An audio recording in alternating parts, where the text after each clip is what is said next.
sponsored by Missouri MUFON and some of our surrounding states as well.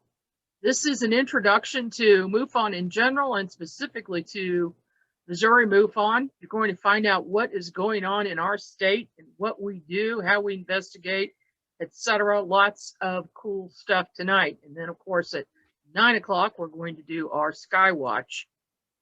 And I'm the Assistant State Director of RGK. And I'd like to just run over a few items before we get started. Down at the bottom center, you'll see that chat little box. If you click on that right now, that chat will appear over to your right. If you have any questions or comments, you can always put them there. When it comes time to ask for questions, we'll open it up. You can either post a question there or you can raise your hand and we will let you ask your question live. You can leave your video on or off as you wish. If you do have it on, please make sure you have clothing on. Okay. Now, over on the right. You can just see the background. I'm sorry. Somebody said something, but I didn't hear what it was. Yeah, what wasn't me? Okay, that's weird. I think it was Lynn. She's mic'd, so she might be talking in the background. Okay. Let me get somewhere. People are going to be popping in all evening, so I will grab those. Over on your right side, you should see under the list of participants, you should see a yes and a no, etc. If you go to that more button, those three little dots, it says more. You can do a thumbs up, thumbs down, talking to each other. clapping. I know they are, but I can't hear them. If you are going to be away, you can click on that so we know that you're away. I'm trying. You might want to mute Lynn right now. Yeah, I'm gonna mute. I'm muting you, Lynn. Okay, and Fred. Gonna leave Debbie unmuted because she's going to start us off here. But first, I would like to invite the other state representatives, the state directors, assistant state directors, to introduce yourself and tell us a little bit about what's going on in your state. So let's start with Nebraska. Fred Zooey, if you would. You have to unmute. Yeah. I'm assistant state director for Nebraska, and I guess I've been doing as an FI for past 10 years, I believe, 10 or more.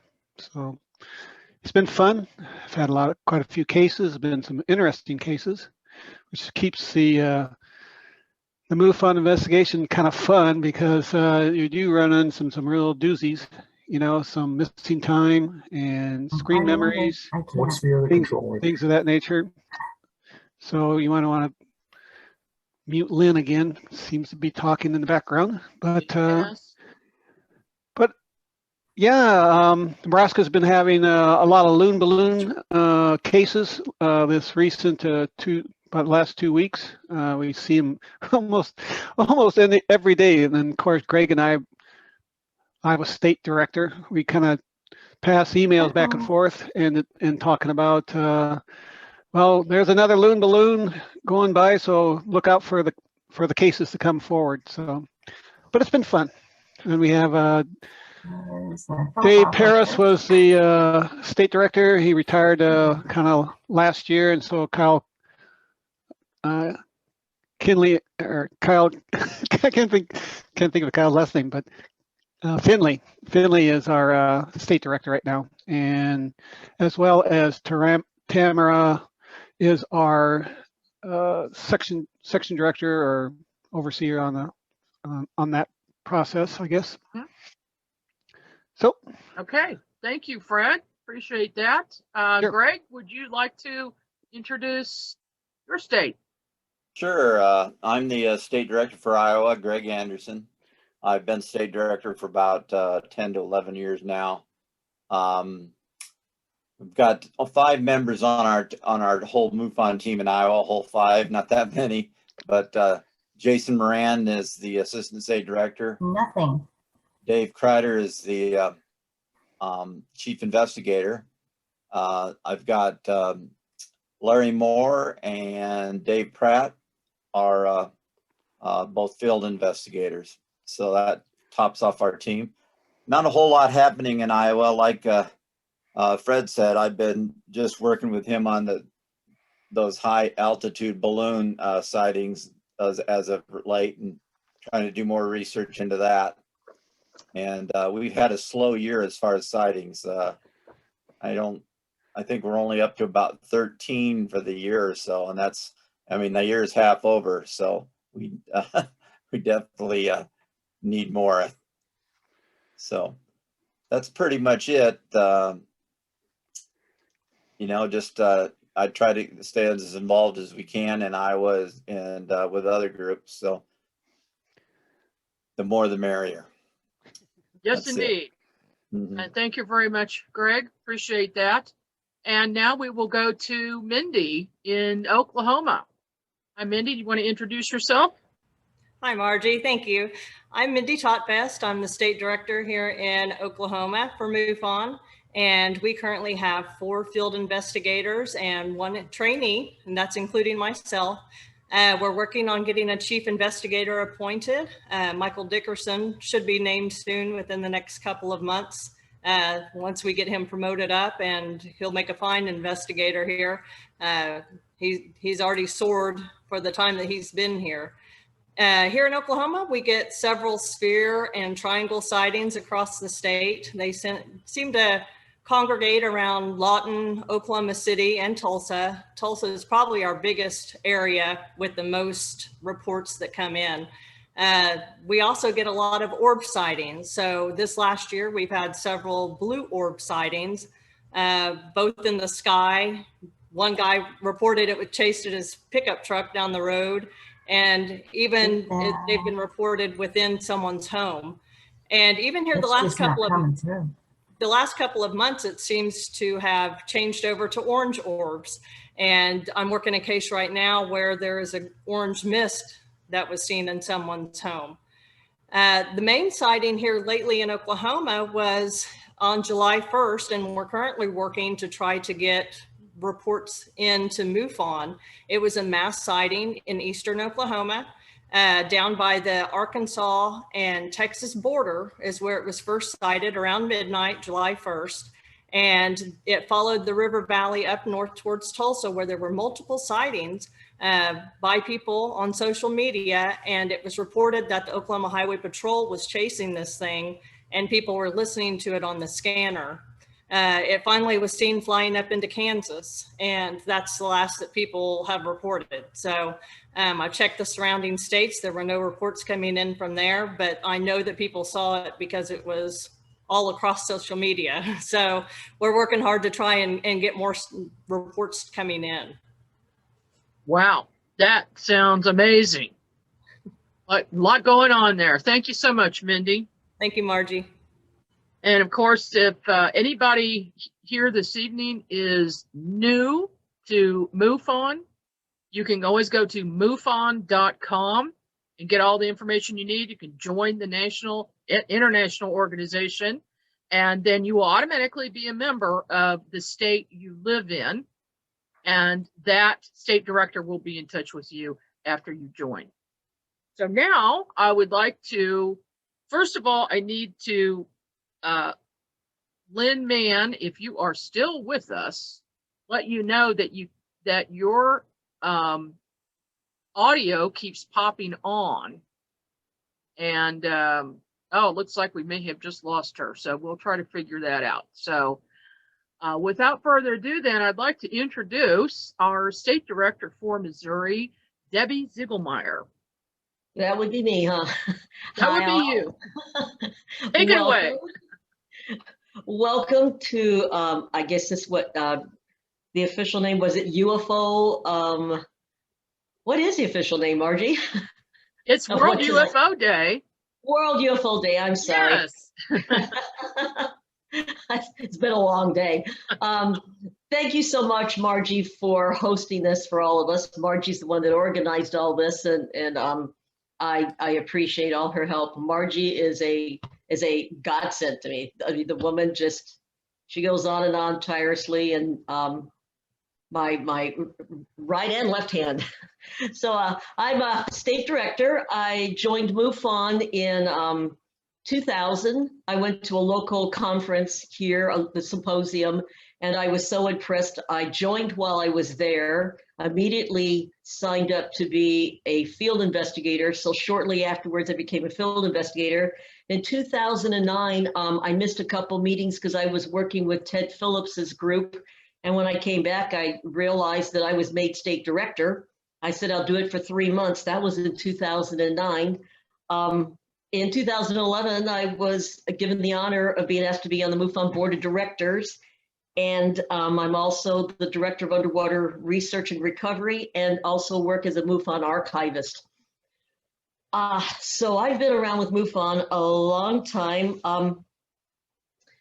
If you're not familiar with MUFON, MUFON was founded in April of 1969. We have chapters in all 50 states and 46 countries total. I'm going to go over these really quick because, every time I look at the list, it just amazes me. Just not too long ago, we were only at 41 countries, but it's Andorra, Argentina, Australia, Austria, Belgium, Brazil, Bulgaria, Costa Rica, Cuba, Finland, Germany, Hong Kong, India, Ireland, Italy, Japan. Let's see. Oh, Latvia, not even sure where that country is. Malta, let's see, Morocco, New Zealand, Norway, Peru, Poland, Portugal, Qatar, Russia, Saudi Arabia, Singapore, South Africa, South Korea, Spain, Suriname, Sweden, Switzerland, Turkey, the UK, Uruguay, Virgin Islands, and of course, the US, Canada, Mexico, and Puerto Rico. So, I mean, we are all represented all over the world. Every country that I just mentioned has a MUFON chapter. In the last month, in the month of June, the United States had 560 sighting reports, 675 total across the world, and that's just in the month of June. There were 29 in Canada, 10 in France, 27 in the UK. So, I mean, it's active. Sightings are active across the world. In Missouri, just in June, we had 64 reports. So, I'm sorry, not in June, I'm sorry. Since the beginning of 2021, we had 64 reports. So we are pretty active. Although, 64 reports sounds like a lot for 1 month. And you can ask Margie K. I believe it was August of 2011. I believe we had over 90 reports in 1 month. So 64 reports wouldn't have been all that unheard of for Missouri. We're a very active state, but that's for the year 2021 so far. You've met our Assistant State Director, Margie K., and our Chief Investigator is Larry Tyree, who's there in the group someplace. Hi, Larry. We have our section directors are Bruce Whitteman, who lives in the St. Louis area, Emmett Rary from Salem, Dana West from Fenton, Gene Walker from Raytown, Chuck Frieden from Columbia, Lynn Mann from Park Hills, Brett Faber from Sedalia, James Bear from Kansas City, and our field investigators are Bill Chapman from Sedalia, Mel Van Dickel from St. Louis, Russ Payne, St. Louis, Chris LaCour from Riverside, Gene Chilton from Oberlin, Tracy Ann Houston from Belton. So, and then we have our volunteer who is, he lives in Belleville, Illinois, and he's our photo analyst volunteer for our St. Louis area, Donovan Weimer. So that makes our team 18 strong. We have 18 investigators in the state of Missouri. So we are blessed beyond belief. Truthfully, when we hear of a couple of our investigators that are just new coming on, it just thrills us that we have another investigator. In fact, another one that's just come back, I forgot to mention him, Don Dixon. from us. He's south of Kansas City area, and he is returning as an investigator. So we're going to be at 19. I'm not sure if anybody here, and if you're very familiar with MUFON or not, but if you have a sighting, file a report. Go on MUFON.com, and if you go on MUFON.com, the moment you go on the website, just within a few seconds, a frame will pop up on how to file a report. We'd love to have your reports. If there's something that you had in the past and you want to talk about, it's never too late. We are constantly looking at areas, trying to find hotspots in our state. Hotspots actually across the world. I just did research on that, and some of the sightings across the world, oceans. I mean, we've had sightings from ship captains since, my gosh, several hundred years ago. So it's always a good idea to file your report. A lot of people will watch something on TV, one of the UFO shows, and they say, oh, wow, I saw that. File your report with MUFON. We're happy to get it. We can go back now. There's technology that Greg Anderson and Mel Van Vickel have, Flight Radar 24. They can go back 3 years and see what planes were in your area. We use Google Earth to triangulate our sightings. Well, first of all, when you go to file your sighting, make sure that you get a complete description of what you've seen. Write down everything you can think of, and do it right away.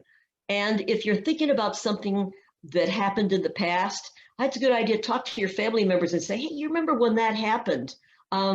It's never too late. My aunt, my father passed away in 2002.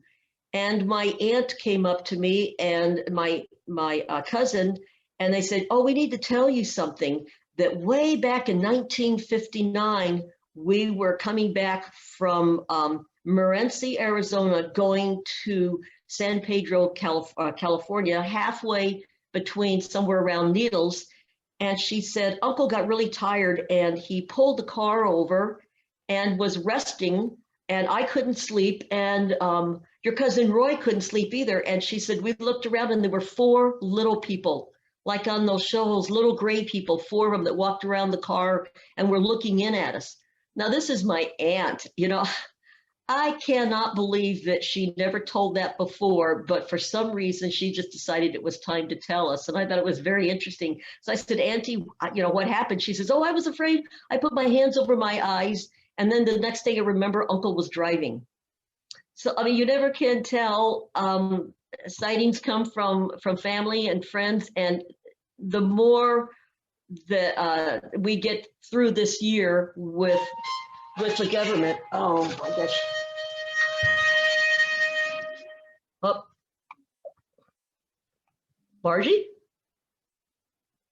Margie called me. Margie, did you mean to call me? Can everybody hear me okay? Oh, okay. For some reason, Margie called me. Anyway, if you have a sighting, it's never too late. So the first thing you should do before you file your report is write down this description that you have best you can. Make sure your description, because when you go to file your report, they're going to want the report will need a full description. And we're talking time, date, direction, elevation, size of what you saw, distance away, any colors, whether or not the craft had colors or there were lights on the craft. And if there were lights, how many lights on this craft, even if it was just a ball of light, if it was some kind of an entity. So make sure that you get as much information and you think about it ahead of time. So that way, later on, after you finalize your report, you say, oh, I should have put that in there. Well, don't worry if that happens. The investigator that contacts you will ask you that question later. But also, too, another thing, EMF, electromagnetic field. That's where I'm sure a lot of you, if you've paid any attention at all to UFO sightings and reports and specials on TV, they talk about the EMF effect. that people will be driving and their car will just shut down, or their cell phones will drain, or the lights will flash. So make memory of that. And also animals. I mean, it's the strangest thing. I've been on a sighting before, and you can hear crickets and bugs and frogs, and all of a sudden it just goes dead silent. I mean, nothing. That's something to take a note of. You know, whether there's, or I've been on another sighting, and then all of a sudden you can hear dogs and coyotes and everything, all this howling going on. Cows start mooing, and then we're looking around saying, oh, wow, you know, what's happening now? So always make sure and make a note of that too. But like I said, we don't care how long ago your sighting was. We'd love to hear about it. So then once the sighting is filed, you go on the MUFON website, that will go to your state. Like Margie said, that sighting report will go to the state director. And then what I do is I assign an investigator. Well, I used to actually. Larry Tyree does that now, our chief investigator. He will assign the case to an investigator in the area. And that investigator takes your sighting very, very seriously. The sighting is going to be treated like a police report. I'm sure you've all seen the detective shows on TV. They go out, they interview the witness, and they take trace evidence and fingerprints and all that type of thing. We do that. We actually do that. We are trained in that. And so we go out, we try and find every piece of evidence that we can. And myself, what I do is I start out as a skeptic because it works for me. I go in and think, okay, what did they really see? So I'll look at Heavens Above website, which is a very good website. It's called Heavens Above. All the satellites are listed, the times, the place in the sky, the dates. You know, you go. I think it goes back about a month now. It used to go back farther. You can go to Google Earth and look at things in the area. I also like, there's sites where you know where Starlink is, and I'm sure you've all heard. If not, look up Starlink. It's a line of satellites that are being launched by Elon Musk, and they're this line of lights that come across the sky. So they're very interesting to see. I've seen them one time. We go to let's see. Flight radar. I had brought that up. So there's a lot of different sites that we go to, trying to find out, is this something else besides an unknown? And then once we get past that, and we've interviewed the witness and we've interviewed neighbors, then finally, when we've just taken every avenue we can and we're not sure what it is, we get to that point, we call it an unknown. And it doesn't stop there. We have 3 months to investigate, and then we can add on till eternity onto this case if we want. There's a case that my team here has been locally working on since November of 2019. November of 2018, I'm sorry. So we've been out to several different sites. Margie. Okay, so we've been out to several different sites, and it just seems like the area is a very active area. Marley Woods, you might want to look up Marley Woods. That was the area that Ted Phillips investigated, and it's still being investigated. He's kept it a secret site, and that's an ongoing investigation since 1998. So just because an investigator may have stopped at the 3-month point of investigating your sighting doesn't mean that we've stopped. There's always another case and another case. There might be somebody that's waited a year, 3 months, 8 months, 10 years later. You know, they'll say, hey, I had this sighting, and we'll go back and find out it was reported by other people. So your sightings are taken very, very serious by MUFON, and we investigate them as scientifically and document things. We do the best job that we can to make sure that we've left no stone unturned. Let's see. Personally, I've investigated over 860 MUFON cases. I've done probably over 1,000 total. And I'm still just as active as before. I still get surprised. I'm still totally surprised about some of the things that I find. You know, you would think after over 1,000 investigations that I'd go into this and I'd say, oh yeah, well, here we go again. You cannot even believe I'm still giddy as a little kid when I'm heading out on site, and I know that it's a good sighting, and the description is fantastic, and the people that we meet are just so sincere. I've met a lot of farm people, a lot of farmers, and well, construction workers, doctors, pilots. I've interviewed 2 pilots. And these people are sincere. They're taken back. They're affected by what they saw. And I don't think I've ever met a witness that had tried to actually pull anything over on me. And I think it's, you know, I probably wouldn't be going out on the site. You can usually tell if we have some kind of a hoax event, and those are very seldom anymore. The laugh factor is really being taken out of this whole phenomenon. I'm grateful to MUFON for giving me this opportunity. And if any of you decide you want to become MUFON investigators, if you want to join MUFON, we're happy to have you. And go to the website. There's a lot of information there. We're hoping to get out the MUFON Symposium. I don't know if you got the flyer on that, but the MUFON Symposium is coming up the last weekend of August. And it's going to be in person, so that's always very exciting.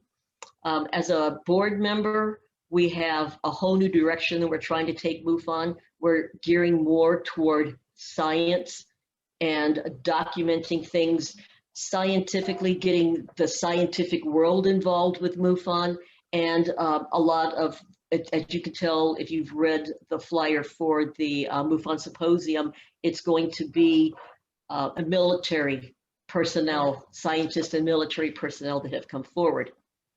So I think that's about all that I have. I think, Margie, are you back? Or Yes, I am can back. you read and talk? I can't chew gum and walk. You said that. Did you need a phone number? Yeah, sorry about that. We're having a little issue with Lynn Mann. So I am going to go ahead. If Larry is ready to go, I will ask Larry to go ahead with his presentation for now. And Debbie, if you would give Lynn I a sure call. will. And if anybody's got any questions, you could put them in the chat room. Would that be it? Or if you have any questions, Yes. I'd be happy to take your emails. My email is MUFONDiver, DIVER, @gmail.com. And so I'm happy to answer any questions by email as well. Thank you all very much. And I guess we'll turn this over to Larry. Yeah. All right. Thank you, Debbie. Margie, And if you're ready to go, Wayne. yep, I am ready, but you're gonna need to let me change the video and also make me a co-host because I've got some photos to show. Okay, let me make you a co-host here. Let me admit one more person into the room. And give me just a second here. I will let you in. And in the meantime, I am putting the web addresses and emails in the chat. So if anybody needs that, you should be able to, you'll see that information there. You can always also go to our website, MissouriMUFON.org. Okay, Larry, I just made you a co-host so you can share your screen and do your presentation. Okay, thanks a lot. First, a little bit about myself. I got started in 2014 when I started to see some UFOs. By my 3rd sighting, I decided, maybe I need to start filing some of these with MUFON. And so by my 5th sighting, I saw my first fast mover. And then I started seeing fast movers all over the place. And I think Bill Spicer is going to talk a little bit more about that, so I won't go into that particularly. by my 6th sighting that year, it was confirmed to me that this was now a new class of UFOs. Up until that point, we really had not known about these fast movers. Now, what is a fast mover? When you take a video of a sighting, the thing that you're looking at usually is much slower. It's because it's something that you noticed. Well, I happened to start doing frame-by-frame analysis in some of the videos, and lo and behold, I found that there was things zipping through there that you couldn't see when you played the video back. And so, in fact, 3 of us contributed together and written a book called The Fast Movers, which is available on Amazon. But Bill will talk a bit about that in a little bit. Larry, Yeah. Larry, just so you know, Bill is not speaking tonight. Oh, he's not. Okay. Well, Just you and Lynn. Yeah. Okay. Then I'll just make a few comments about those when it's appropriate. So I began to make a scientific study of my sightings. That first year, I reported 11 sightings to MUFON. In 2015, I reported 20 more. That was the year I was asked to become a field investigator. I studied the manual, passed the exam, and became official in August of that year. But by that point, I had submitted over 30 total sightings that I had observed. I also became interested in many methods of investigating these sightings. We developed formulas, various types of approaches using math, software to enhance photos, and methods to enhance and to capture videos. With the formulas, for example, we can calculate the distance that a craft is, its altitude, its size, its speed, and angle of observation if we have certain data points. In August of last year, I was named chief investigator for Missouri MUFON, and I see all the incoming cases and assign them to the field investigators, as Debbie said. I'm often asked to assist in photo analysis as well. At present, we have the 18 investigators that Debbie mentioned. So a picture is worth 1,000 words, they say. So I'm going to try to show you and share my screen of just a selection of 7 reports that have some pretty interesting aspects to them. Can everybody see all right? Yes, we can see that. Okay.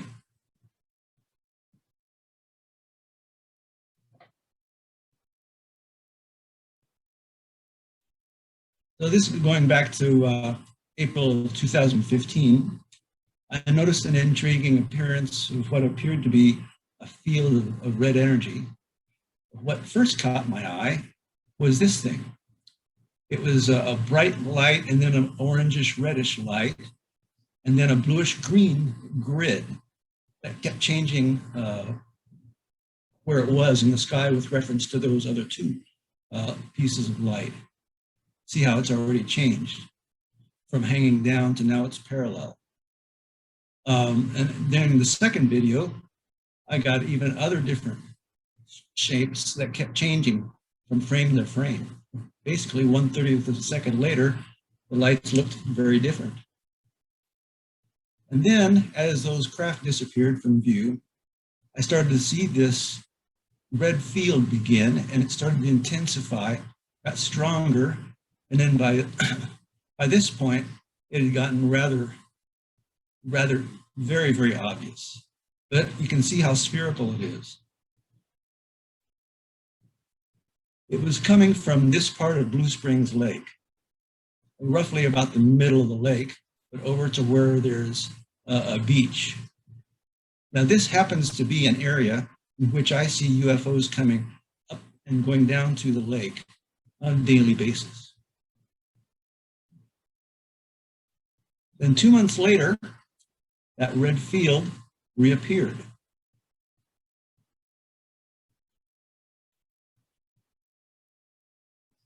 And in fact, it was changing at times, changing from the sphere. At some points, it became sort of linear. And even one time right here on the bottom one, you see these two lights that we're following, and you see it's almost like it's mining energy because there's a black area surrounding those two white spheres. And then I noticed that there was a triangular craft that was in the area as well. So I did some research, discovered this. In 1935, Albert Einstein and Nathan Rosen used the general theory of relativity to propose the existence of bridges through space-time. These paths, or wormholes, connect two different points in space-time, theoretically creating a shortcut that could reduce travel time and distance. Wormholes contain two mouths with a throat connecting the two. The entry and exit points would be visualized as spheres. I thought that was particularly intriguing, given what I had just seen over a span of 2 months.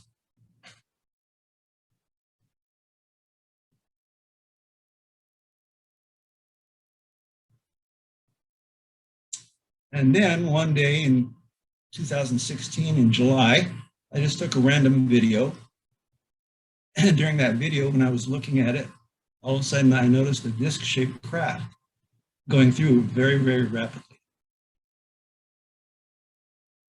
And this is what it, at least in the frame of my camera, it started here and ended here. So that gave me all kinds of information. But basically, it traveled through the screen in 1/2 of a second.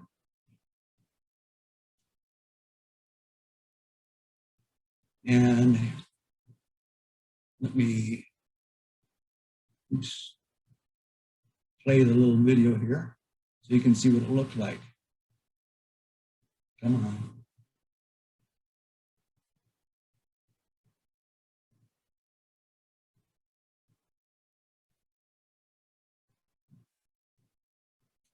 That's how fast it went. Play it one more time.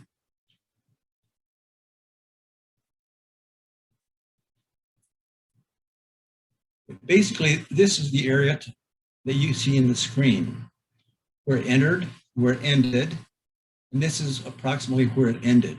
And it just happens to be in this real small lake next to Blue Springs Lake. So here's the image just from one of the frames in the middle of its trajectory. And here's a little bit of an enhancement of it. And it ended in this little lake. It's an unnamed lake. And you can see just, it's very, very remote. This is about the only place you can look into it at all. It's very high and very woolly and just trees and brush all the way around it.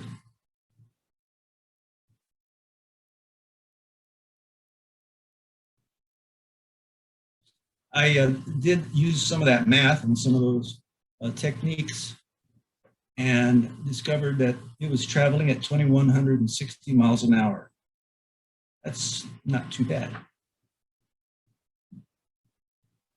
Now here's another case in 2017, and I was shooting a series of 10 images of the sun with a new solar filter that I bought.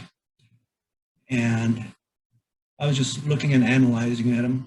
And here, if you can see it, there's a blue star. Means it tells you what the temperature is of it. It's blue and very hot. There was a red star over here. But as I just merged two frames of the sun using my filter, they were remaining the same in that same location, which just told me that, yep, those are in fact stars. Well, I got to wondering, what about SOHO? That's the Solar Heliotropic Observatory up in space. It's about 1 million miles away from Earth, but it's always trained on the sun. And it uses a variety of different filters, a red filter, a green filter, a blue filter, and a yellow filter. And on that particular day, on May 7th, it takes a series of one of each of those every day at the same time of day. And I noticed this little dot here. I go, I wonder what that is. So I blew it up, and here's 3 different enhancements of it. So it's some kind of craft. It's silver in its appearance. You can see a series of portholes down the middle, and then 2 red lights on either side. So that was May 7th. May 8th, I decided to go back to that location to see if I could find something. And down here near the bottom, there was another dot. This time it was the same sphere, the silver part, but without the 2 red lights. So I thought that was pretty interesting. It makes you wonder who was there and what they were doing. So that SOHO is in orbit at what's called the first Lagrangian point. And it's a point in space. This is the Earth, this is the Moon. This is the first Lagrangian point at which, when you put a satellite there, the gravity from Earth is not going to tug it back to Earth. The gravity of the sun is not going to tug it to the sun. You don't have to expend any energy at all. You can just park it there and it'll be fine. So that's why they put it out there.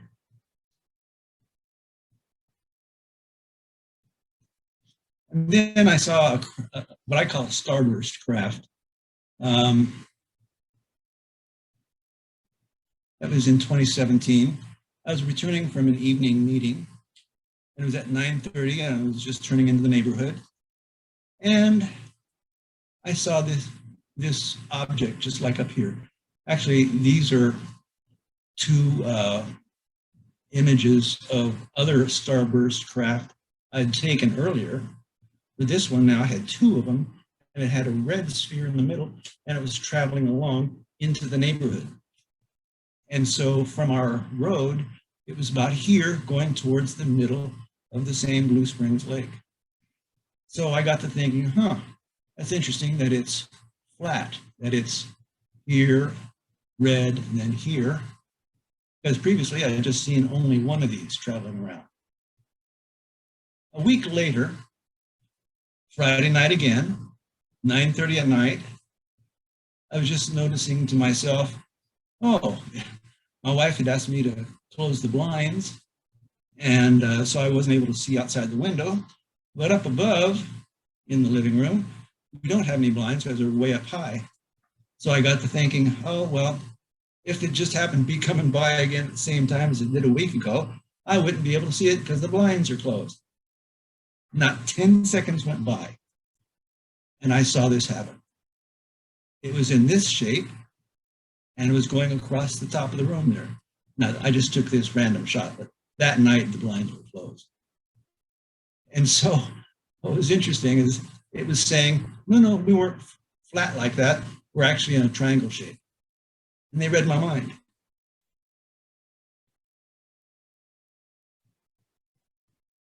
Now, there was a case in 2020 of some fast movers.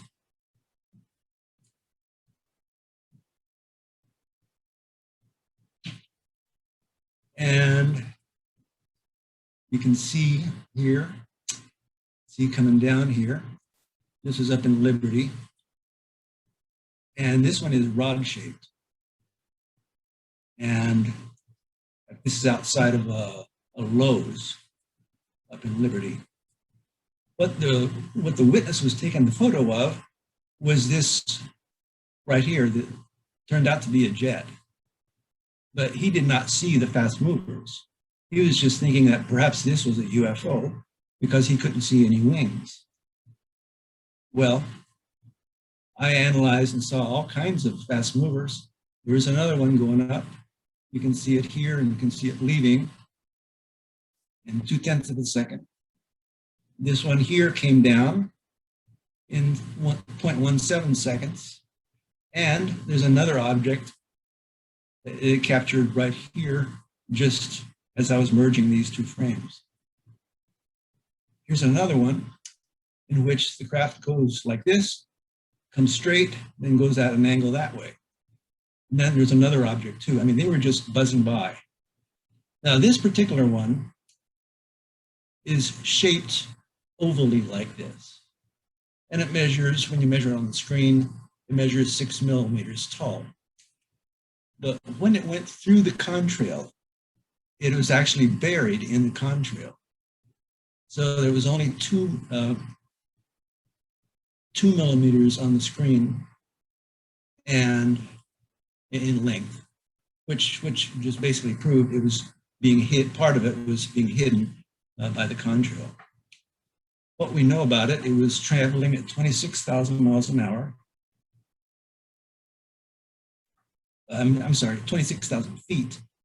Get this, 14,148 miles an hour. And I'm just conjecturing that it was appearing to sample the contrail since it was going through it. And then I was studying the image. I noticed some disturbed air all the way around. And so I got these arrows pointing at areas of disturbed air. Now you won't be able to see it, but when I have a large monitor, and when I opened the image in the large monitor, I noticed all these unusual points. So I actually drew them out to see what they showed. And this down below is what it was. It was a cloaked craft. Giant cloaked craft. Well, this whole experience got me to thinking, you know, maybe I should go on a UFO hunt. Because, you know, if I'd been taking all these videos from other witnesses, and I'm seeing UFOs all the time, these fast movers especially, what would happen if I go sample at several other lakes around the area? So I decided to do that. Went to Longview Lake, Prairie View Lake, and then the north and south ends of Lake Jacomo. All told, I found 23 craft in 10 videos that I took. Now this is over Longview Lake. This sphere was traveling along like that at 547 miles an hour. This one here came down at 409 miles an hour. Over Prairie View Lake, I saw one going across like this. This is it, blown up a bit, enhanced. Another one going this way. This one was traveling at 1,415 miles an hour. And this one here came down just 209 miles an hour, just. Here's another one, 872 miles an hour, zipping through. And another one going up at 345. So this one's a little bit more oval, this one's more spherical. And here's another one that kind of zigzagged, went up at this angle, changed here, then went more straight, 1,257 miles an hour.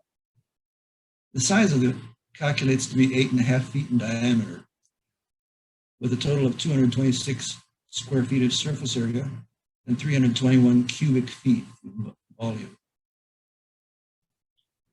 And then from the north side of Lake Jacomo, I was viewing towards the southwest and noticed an object come in for just one frame. I had my camera on a tripod, and so, you know, it wasn't moving, it was just capturing whatever was in the sky. And for one frame, it came in, and then it backed out. It must have sensed that my camera was rolling or something. But you can see down the bottom the curvature of this object. And then here's another one zipping along, also in north of Lake Jacomo area, facing southwest. So we've seen that you can almost go at any time of day to any location. I just chose some lakes because I see a lot of craft over Blue Springs Lake near where I live. But this also shows there's a lot going on even around the other lakes. But just as the case with the Liberty hardware store that we just saw, Lowe's, it doesn't have to be near a lake. And we saw all kinds of them that day too.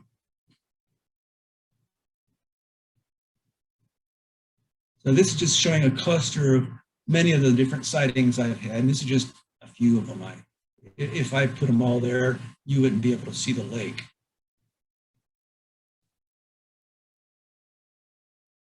So I decided to try to make some contrast of the image of the lake.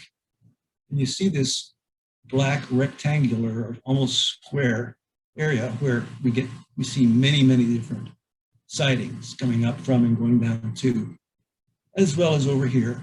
So generally in the in the middle of the lake, there's a lot of stuff.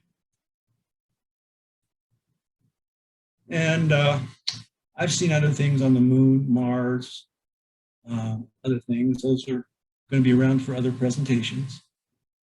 So I thought you might be interested in seeing a few images that I've worked on over the last few years. And I'll stop sharing.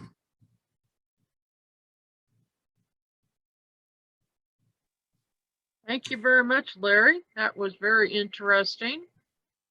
And of course, his pen name, by the way, is Wayne Lawrence. So in general public, you will see that name, but in our secret MUFON society, it's Larry Tyree. Thank you so much for that. And I'd like, Lynn Mann was going to speak. She is our chief laboratory analyst.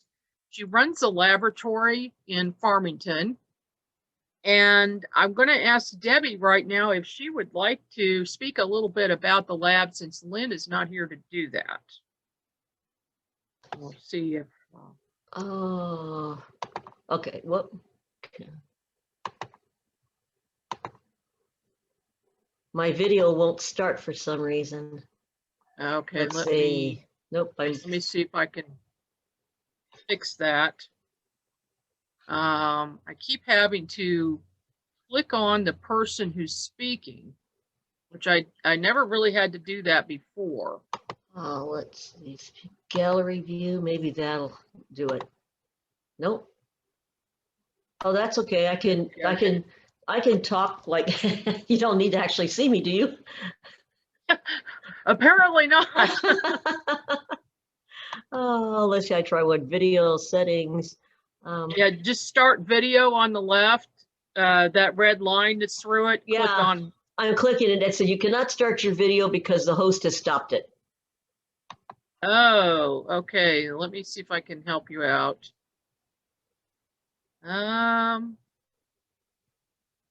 Okay, that should do it. Okay. Oh, there I am. There we go. Okay. Back in 2014, Lynn Mann, Chuck Frieden, who both, by the way, are STAR team investigators. All of our section directors are also STAR team investigators. All our MUFON officers are all actually STAR team investigators. Back in 2014, we went to the MUFON boot camp. Okay, MUFON boot camp, and Lynn was a fairly new investigator to MUFON, Missouri MUFON. We got to talking, and she told me that she was a retired clinic or laboratory analyst technician. That's what she did, was that she analyzed evidence, trace evidence, bio samples, and different types of things. And she'd retired from that. And I thought, wow, this is fantastic. Well, it was working out really well for the boot camp, which, by the way, let's see, I hated to leave out any members. It was Lynn, Chuck Frieden, myself. We had a gentleman from Minnesota, and my sister Diane from California. So our team were blessed to have Lynn, because she knew all about chain of command on when we would gather evidence in simulated training scenarios. She knew how to fill out the chain of command paperwork that would go from what we found, and then we would give it to her, and then it would go to the people that were running the camp. And so we got to talking, and I said, boy, it's just really a shame that we don't have a lab. And she said, you know, I've got access to people and websites and information that most other people don't have. I know what we need. And she said, let's start our own lab. And we kind of discussed it. And before we knew it, we were just hashing the idea around, and it became a reality. Lynn and I initially we bought a lot of the equipment ourselves. Lynn has the expertise in this equipment. We started out small. We got a few donations. And now she lives in Park Hills, Missouri, which is just right near Farmington. And she does have a lab there. We're hoping eventually that MUFON will help us get enough donations to where we can have a mobile lab. Our goal is to have the first one in the Midwest, a mobile lab, so we can go on site and gather trace evidence, and then eventually have one on the West Coast and one on the East Coast as well. She's able to analyze, she's analyzed biological evidence. She's taken fingerprints, done samples on, mostly on bio things. We just recently had, she bought a piece of equipment where she can analyze types of metal. The problem with that is she needs alloy samples, and a lot of those are really expensive, but she's working with that as well. She's also analyzed a couple of implants. She's working on I think she just got another case, a fourth case. She's done some cases, analyzed trace evidence from Canada, as well as different parts of the United States. So the lab is becoming a very important part of MUFON. Our new executive director, Dave McDonald, is excited about the lab, as well as some of MUFON donors to our cause. Hopefully in August at the MUFON Symposium, we're going to meet some of our bigger donors who can contribute to the lab and give us a little bit more updated and extend the equipment. But at this point, what we refer to the lab as level 1. When one of our state directors comes across some type of trace evidence, whether it would be, for an example, Margie and I have both investigated cow mutilations. We've gathered soil from around the cow, and then you take another test sample from 25 foot out and a little bit farther out. What we found is that the soil within this 10-foot area of where the animal was found is dehydrated. So we know that's something that we need to look for in a cow mutilation. If you've ever seen, I know you've seen crop circles, the nodes, that are bent over to form the crop circle are changed at a molecular level when those are analyzed. There's a lot of things that go on with UFO investigations and with analyzing trace evidence that you would just never imagine. Biosamples of oh my gosh, leaves that have changed color. Well, one of them, I was sent out in an investigation in Illinois that they said it was raining this netting, some type of an angel hair from the sky, and it was just falling down. It was on the trees, it was on everything for about, oh my gosh, about 4 miles in the area had this stuff on it. And we sent it in. We took a sample, gave it to Lynn, come to find out that there were spiders that were migrating, and it was spider web. It's a long story how she did the research on that, but I mean, she's very, very thorough. The things that she researches, she's already found 2 and as many as 3 other analytical technicians that will back up her information that she makes sure and verifies everything. So it's not just her opinion. She's always got second and third, maybe a 4th opinion on what she does. But the important thing about the lab is when we gather trace evidence, everything was going into MUFON, into the home office. And it was a little overwhelming. So we refer to this as the level 1 lab.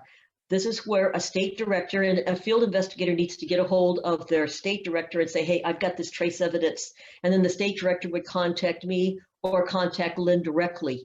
And that way Lynn will show them or explain to them how to safely transport this type of evidence. Or if they're going to gather the evidence, Lynn will explain to them how to gather the evidence without contaminating it. And then from there, she does the analyzing of what has been given to her. But the important thing is that a lot of there was so much that was going into the home office that it was being put aside for things that had more of a priority. And this level 1 lab, you can send in everything that you think might be of some value. And if it's something that is found to really need further analyzing by someone who's got a higher level of equipment, then it goes to the home office, and they've got technicians there. They've got a lab that will take it one step farther. But in the meantime, this is something that everybody can have everything analyzed, and you don't have to worry about whether or not it's just going to sit at the home office with soil and that type of things. And also, she rules out a lot, saves MUFON a whole lot of money by ruling out. We didn't send that into a high-end, high-dollar, expensive lab just to find out that it was spiderweb. Lynn found that out for us. So that's the beauty of this lab, and she's just a gem. Lynn is one of the most intelligent people that I've ever met. I wish she could have spoke to you tonight about the lab and the different things that she's analyzed and her techniques, because a lot of that, I'll be frank with you, it goes right over my head. But we all have our expertise, and analyzing samples from a lab is not mine. Mine is water. But if you have any questions about that too, about the lab, if the state directors out there, if you have anything that needs to be analyzed, please, send it in. And then the thing is, the lab is free. So, don't take advantage of it. Just get everything analyzed. I mean, something that you truly think this needs to take a look at. We need to take a further look at this. The lab is, it's our MUFON. It has to be a MUFON case. So make sure that, this isn't just something at random that we do, because it does cost money. I didn't realize how much money that it cost for the supplies just to analyze things. That's also very costly. But at this point, lab is open to state directors, MUFON state directors at no charge. And thank you to Lynn Mann, because she's doing an excellent job.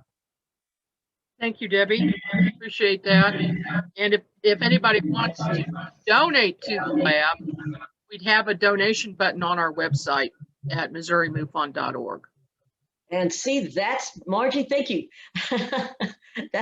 I told you, Margie is the two of us meld really well together. What I don't think about, Margie absolutely does. Thank you so much, Margie. I should have brought that up right at the beginning. Thank you. All right. I am going to just take a random shot here and ask Bill Spicer if he would like to come on so that we can talk about the quantum UFO observation technique. Bill, yep. You and I worked together on figuring a name out for this, and he and I actually were doing kind of the same thing over a long period of time. I've been remote viewing for 45 years or so, and along the way I figured out a way to communicate with our extraterrestrial friends or whoever is piloting the craft, and Bill did the same. So Bill, if you wouldn't mind speaking for a few minutes on how you discovered this. Well, my experience actually goes back. I had a near-death experience at the age of 19. And after that, I was open to being able to go astrally out of my body. And in 2009, I started having lucid dreams, and I was shown that by meditation and using telepathy, I could ask for the craft and the occupants to show their craft. And they showed me this in the dream. It took about 3 dreams for me to figure it out. And they also, after doing the meditation, then they showed me you need to filter. And at first I didn't understand that, but I quickly figured out it was polarization, to polarize the light and focus on an area in the sky during the daytime, where to look and where the craft would appear. And it didn't take even 24 hours later.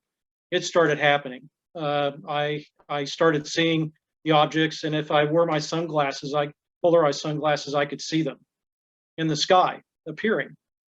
And out of that, I kind of perfected it to where I use a camera, or now I've actually got 3 cameras that I can successfully take photographs by putting out the meditation where I would like to see them show up in the sky, and it just happens now.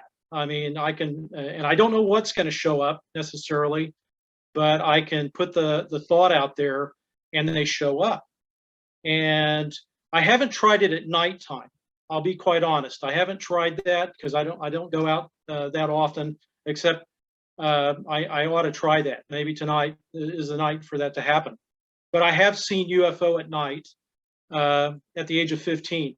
I had a near one of those missing time experiences with several other people. So that was at night with a craft that landed in front of our car on a highway here in Kansas.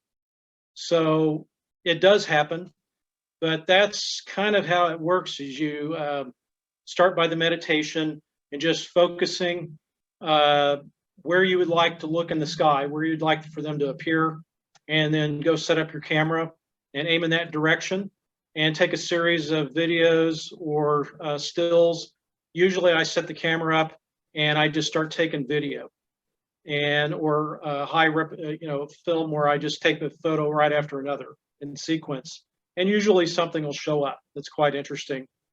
And even last week I took a series of stills and some videos, and it picked up the fast movers quite well. You want to explain a little bit more about what the fast movers are? Because I think we've got some new people here that might not be familiar with the term. Okay. Well, Larry had started on it.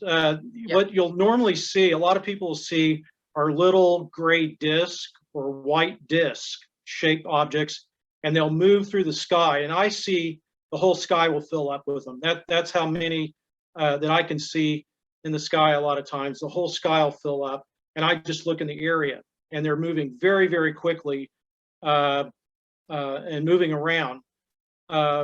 And like Larry showed in his presentation, he can actually, if you're running a video, you can see them move.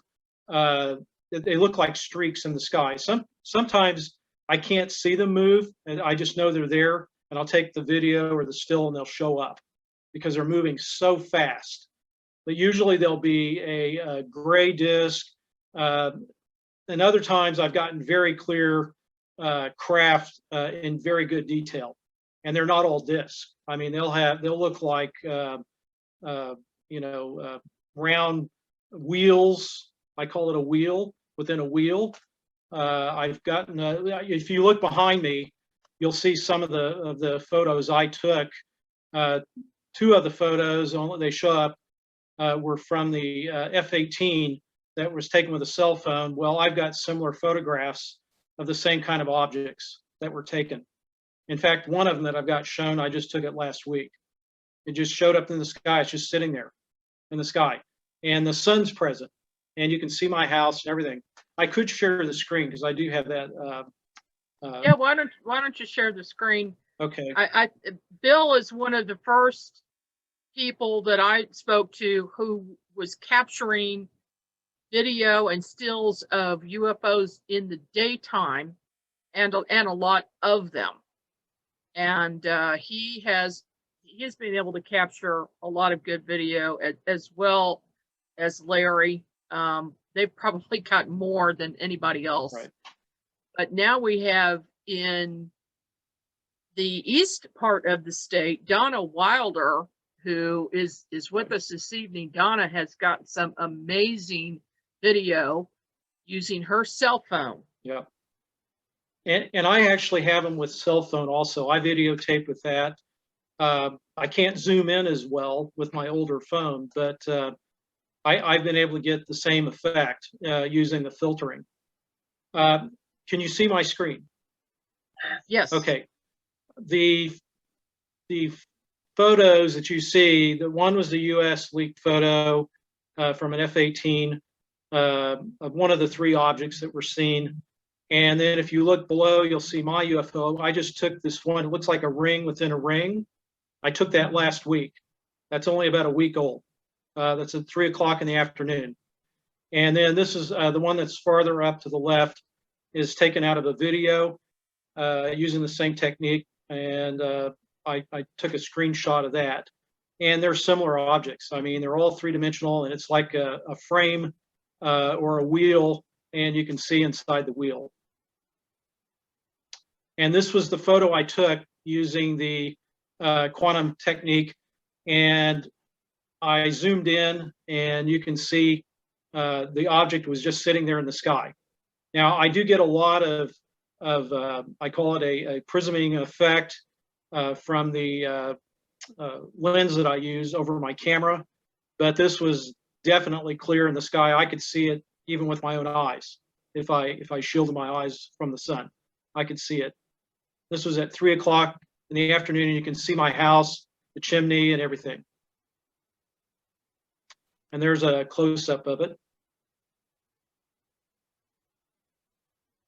And then I took another set of the same afternoon.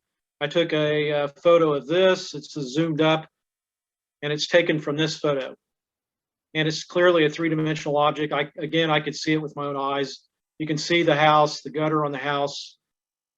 These are lens flares, obviously going out to the right, but this was just sitting in the sky. Now I have a short video that I've slowed down to 1/8 speed, and this is just looking up into the sky, full zoom with my good camera, and I slowed it down, but this is what I see, and you'll see all the other white objects moving. These are the fast movers. I'll play it several times. Now, if you ran it at full speed, you can't hardly even see them. But I can see them moving like that. But I'm fully zoomed in, and this is what they look like. And I've taken a shot and blown it up, and you can actually start to see the energy field above them. And so what sometimes looks like two objects, it's really only one, because there's an energy field around it, where I believe they're distorting space-time around their craft. Now, this was taken, I've slowed it down, it's another video. When we did the Oz conference, the Saturday, when we broke for lunch, this was right at high noon. I went outside, something told me to go outside, and I've slowed this video down, and this is what I see. You'll see these objects moving. You see the white objects moving? And you'll see one just take off across the screen. It's not cotton. And a lot of people say, well, it's cottonwood and all this. Cottonwood wasn't out. Those trees hadn't started to fully bloom yet in my neighborhood. And you'll see one, it goes actually in a linear line. You can actually, like Larry sees a lot of times, like one here that's going, it actually follows a fairly linear line. And it looks like this. When you blow it up and still frame it, that's what they look like. And they look exactly like the craft that the US Navy has videos of, that they track. The same kind of shape, everything. And that's another blown up version of it. And definitely it's three-dimensional. You can see the 3D effect on it.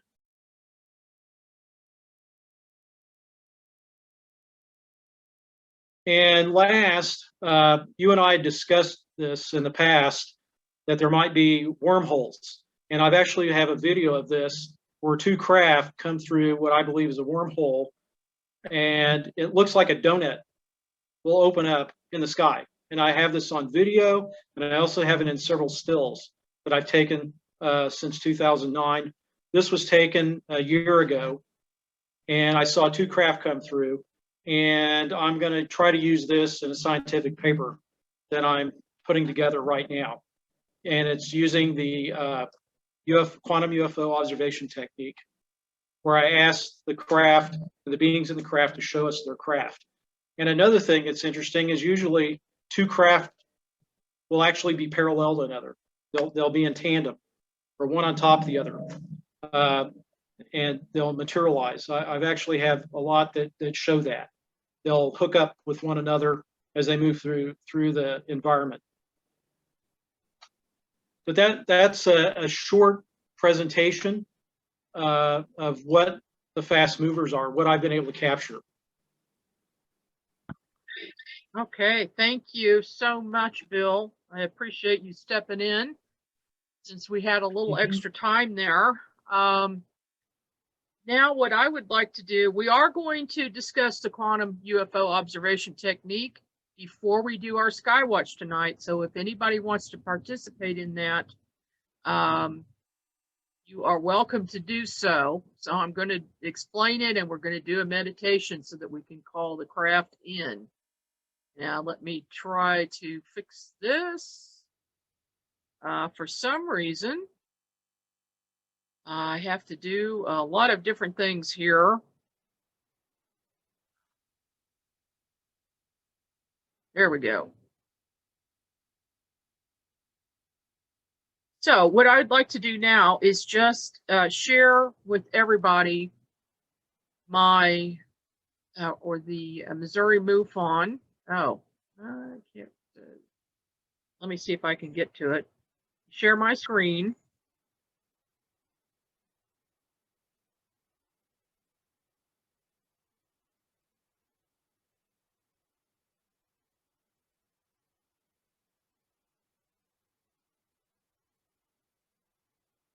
Okay. Now it does not want to let me do what I want to do here. We just want to navigate. Okay. Hopefully you can see that. See the website. This is our Missouri MUFON website. I just wanted to show you what this is about. If you, this is the front page, and there is, there's our little donate button, and you see all of our section directors here. And then there's some links over here on the right. You can sign up for our Missouri MUFON newsletter here. And then to report a UFO right at the top.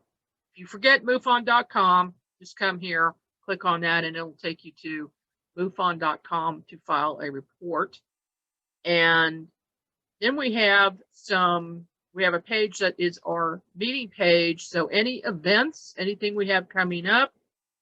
Right now, Zoom, we do once a month. This is our monthly meeting for this month, but every month on the second Thursday, we have our regular meetings, and that information is going to be on this page. Of course, we have our contact information, and we've got a lot of, if you hover over this media and articles, there's a whole bunch of information here on some articles that have been written about things that have happened in this state. And then, of course, we have Missouri MUFON Lab. And here is Lynn Mann working in the lab. It's got showing some of the equipment that she is working with there. And, of course, she would like to have some more equipment to work with. So you can see, read all about that. We have our in memoriam page. People who have volunteered, been field investigators for Missouri MUFON are listed here. And you know, we've had some great people who unfortunately have passed on. And then a links page, and you know, there's a lot of other information out there for our field investigators. Of course, anybody can use this page. This is a resource page for investigators, and there are some videos, and I'm going to show this video real quick because the Starlink satellites are the most misidentified objects in the sky. People think they're UFOs. It used to be Venus. Now it's Starlink. So let me just play that real quick. That may not be on full screen, but well, let me try to do that. So you can see what the Starlink looks like. It's a train of lights, and they are following each other in a straight line across the sky. They look like they're low, but they're really not that low. So here we go. And that's what people are seeing, these strings of lights all over. And if they don't know what they are, they assume they're UFOs.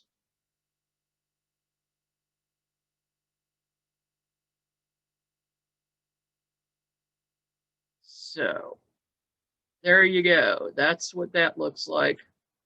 And, you know, there's information about weather balloons and how many, you know, satellites are so many satellites in the skies above us at all times.